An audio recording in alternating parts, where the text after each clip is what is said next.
Hey, how's it going? I'm Eric Gans. I'm in Sparrows Point, Maryland, which is right outside of Baltimore. And I'm doing a home performance project on the house you can see behind me.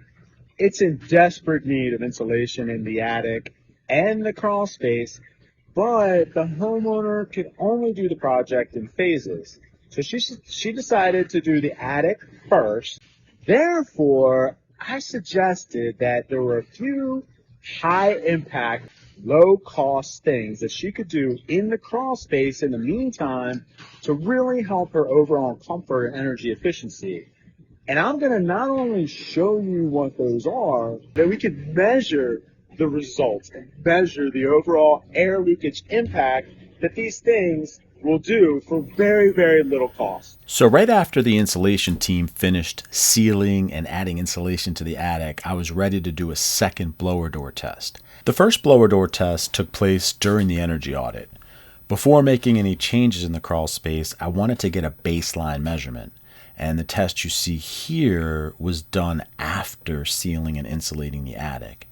And the third test, which I'm going to show you the results soon, reveals the impact of the improvements, and I'm going to help you visualize it. One of my favorite moments during this process is watching the air leakage drop in real time and seeing the numbers change. It's kind of like getting instant feedback on the hard work you put in.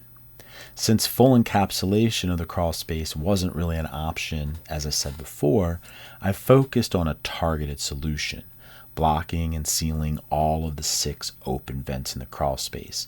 Over the years, I have noticed a clear connection between open vents and cold, uncomfortable living spaces above. By sealing them, I expected a significant reduction in unwanted air infiltration, a major step towards improving efficiency and comfort, and also a potential foundation for full encapsulation in the future. I also made improvements to the access panel to further minimize leaks. So with the work done, it was time to run the final test and check out the results. I'm on the last leg of this job today in Sparrows Point, and I just did all the crawl space vents, and I'm going to go ahead and do the final test out.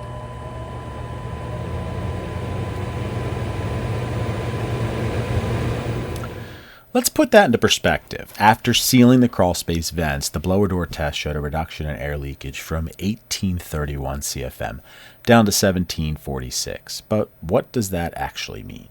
It's a difference of 85 CFM, and here's a simple way to visualize it.